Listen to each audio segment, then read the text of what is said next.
नमस्कार दोस्तों, कैसे हैं आप सब। आई होप कि आप अच्छे होंगे और स्वस्थ होंगे। आइए तो आज एक नई कहानी सुनते हैं। क्यों काटा था भगवान परशुराम ने अपनी ही माँ का सिर। परशुराम महर्षि और माता रेणुका की संतान थे। परशुराम अपने सबसे छोटे और लाडले पुत्र थे। पांचों भाइयों में परशुराम ही सबसे तेजस्वी और न्यायपूर्ण योद्धा थे। धरती पर उनके जैसा योद्धा कोई नहीं था। परशुराम अपने माता पिता से सबसे लाडले और आज्ञाकारी पुत्र होते हुए भी उन्हें माता का सिर काट दिया था। आखिर उन्होंने ऐसा कठोर कदम क्यों लेना पड़ा? ऐसा क्या कारण था जो उनकी माता के जीवन से बढ़कर था? आगे हम इसके बारे में पढ़ेंगे।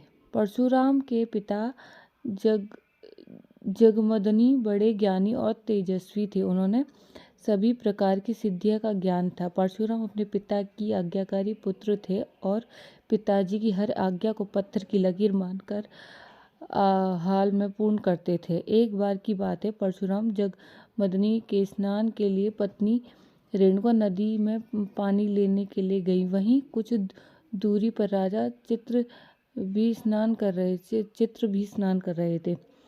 राजा चित्ररथ को देखकर काफी समय तक वे उन्हीं ही स्नान करते देखती रहीं। उनका मन विचलित हो गया और भूल गईं कि उन्हें अपने पति के लिए स्नान का पानी ले जाना था। काफी समय हो गया। महर्षि जमदग्नि पत्नी रेणुका की प्रतीक्षा में बैठे उनका इंतजार करते रहे। जब पत्नी रेणुका आश्रम पहुंची तो ऋषि जगमदग्नि ने अपनी अध्ययन शक्ति से उनके देर के आने का कारण ज्ञात करना चाहा। उन्होंने सब ज्ञात हो गया और महर्षि जगमदग्नि अपनी पति को क्रोधित हो उठे। उसी समय उनके चारों पुत्र रघुवंशी, सुवस्तु और विश्वासु की आश्रम आ गए थे। महर्षि जगमदग्नि ने अपने चारों पुत्रों को बारी बारी से अपनी माँ का वध करने को कहा, पर किसी ने भी अपनी माँ को मोहवश ऐसा करने की हिम्मत नहीं जुटा पाया। किसी ने भी पिता की आज्ञा को नहीं माना, पर सभी पीछे हट गए, क्योंकि हिंदू धर्म ग्रंथों के अनुसार किसी भी स्त्री की हत्या करना बहुत बड़ा पाप माना गया है। और यही अपनी माँ का वध करने की बात थी। लेकिन पिता आज्ञा का विरोध करना भी एक बड़ा अपराध है। चारों पुत्र समझ नहीं पा रहे थे कि क्या करना उचित होगा। जब ऋषि के चारों पुत्रों ने उनकी आज्ञा को नहीं माना तो चारों पुत्रों को चेतना, बुद्धि और विचार नष्ट होने का श्राप दे दिया।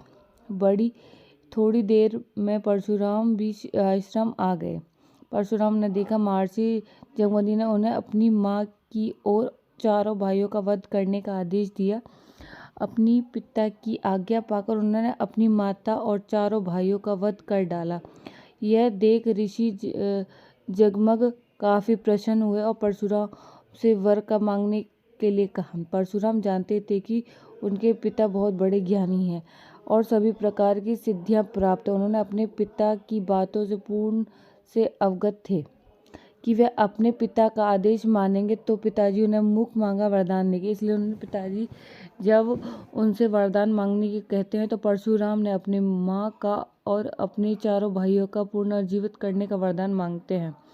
इससे अपने पिता ने उनकी इच्छा मान माता रेणुका और चारों भाइयों को जीवित हो गए। इस तरह परशुराम ने अपने पिता की आज्ञा भी मानी और अपनी माता और भाइयों को जीवित भी कर लिया। परंतु माता को पूर्ण जीवित हो गई, पर उन पर अपनी माँ हत्या का पाप चढ़ गया। इस पाप से मुक्ति पाने के लिए परशुराम एक पर्वत पर शिव आराधना करने के लिए चले गए। कई वर्षों की कठोर तपस्या से प्रसन्न शिवजी ने उन्हें समक्ष आ गए। उन्हें मृत्यु कुंडली के जल में स्नान करने का आदेश दिया, तभी वे अपनी माता के श्राप से मुक्त हो पाएंगे। परशुराम ने शिवजी के कहे अनुसार ऐसा ही किया और वे माता हत्या के पाप से मुक्त हो गए। यह मृत्यु गुड़े हो वर्तमान राजस्थान के चित्तौड़ जिले में स्थित है। इस स्थान पर मेवाड़ के तीर्थ स्थल कहा जाता है। इस स्थान से कुछ ही दूर पर एक पहाड़ी पर भगवान शिव जी का मंदिर, जिसे परशुराम जी ने खुद अपने परसों को काटकर बनाया था। धन्यवाद दोस्तों। अगर आपको मेरी ये वीडियो पसंद आई हो तो प्लीज़ लाइक, शेयर और सब्सक्राइब करना बिल्कुल भी मत भूलिएगा। Thank you.